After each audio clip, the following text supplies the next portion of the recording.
कलयुग का शोर, त्रेता की पुकार। आज चारों तरफ अशांति ही अशांति है। आज इंसान पैसे और चीजों में खोया हुआ है। अच्छाई कम होती जा रही है।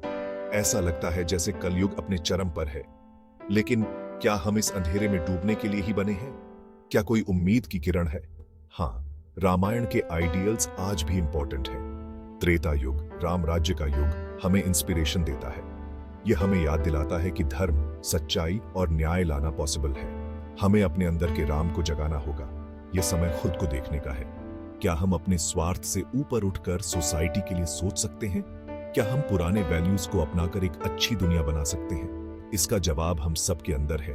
आओ त्रेता युग के आदर्शों को समझें, उन्हें अपनी लाइफ में उतारें, एक नए त्रेता का निर्माण करें जहां मानवता फिर से ऊंचा उठ सके। सत्य की ज्योति फिर जलाएं। त्रेता युग सच्चाई का युग था। श्री राम ने सच्चाई के लिए अपना सब कुछ त्याग दिया। उन्होंने राजा दशरथ के वचन को निभाया और जंगल जाने को तैयार हो गए। आज हम झूठ और धोखे के युग में जी रहे हैं। सच के लिए खड़ा होना मुश्किल हो गया है, लेकिन राम हमें सिखाते हैं कि सच का रास्ता ही सबसे अच्छा रास्ता है। सच्चाई ही शांति और न्याय की नींव है। क्या हम अपने जीवन में सच्चाई को जगह दे सकते हैं? क्या हम अपने बातों और कामों में सच्चाई ला सकते हैं? ये समय है जब हमें सच्चाई की ज्योति को फिर से जलाना होगा। ये ज्योति हमारे अंदर से ही जलेगी। हमें अपने मन को साफ करना होगा, सच्चाई को अपना लक्ष्य बनाना होगा। तभी हम एक अच्छा समाज और देश बना पाएंगे। त्याग और तपस्या, आत्मबल के आधार। त्रेता युग में त्याग और तपस्या को बहुत महत्व दिया जाता था। श्री राम ने राजपाट त्याग दिया, माता सीता ने अपना सुख त्यागा और लक्ष्मण ने अपने भाई की सेवा में अपना जीवन लगा दिया। आज हम सिर्फ सुख और ऐश में खोए हुए हैं। त्याग और तपस्या हमें अच्छे नहीं लगते, लेकिन यही क्वालिटीज हमें ताकत देते हैं। त्याग का मतलब है खुद के बारे में कम सोचना। तपस्या का मतलब है अपने लक्ष्य के लिए सब कुछ करना। जब हम त्याग और तपस्या करते हैं तो हम अपने अंदर की ताकत को जगाते हैं।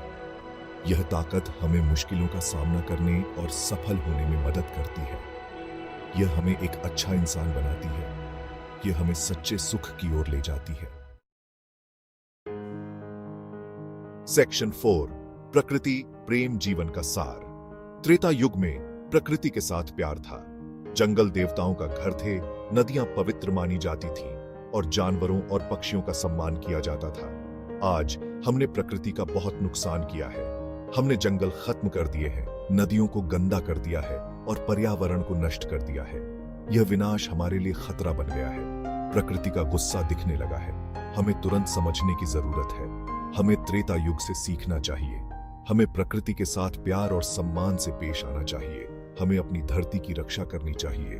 यह हमारा कर्तव्य है। यह हमारी आने वाली पीढ़ियों के लिए हमारी जिम्मेदारी है। सेक्शन 5, नव त्रेता की ओर एक सामूहिक प्रयास। यह समय है जब हमें एक नया त्रेता युग बनाना होगा। एक ऐसा युग जहां सच्चाई, न्याय, त्याग और प्रकृति प्रेम सबसे इंपॉर्टेंट हो। यह काम आसान नहीं है। इसके लिए हमें अपने विचारों, अपने कामों और अपनी जीवन शैली को बदलना होगा। हमें अपने अंदर के राम को जगाना होगा। हमें राम के आदर्शों को अपने जीवन का हिस्सा बनाना होगा। यह सब मिलकर करने का काम है। हमें एक साथ आना होगा। हमें नई पीढ़ी को प्रेरित करना होगा। हमें एक अच्छा भविष्य बनाना होगा। हमें एक नव त्रेता का निर्माण करना होगा।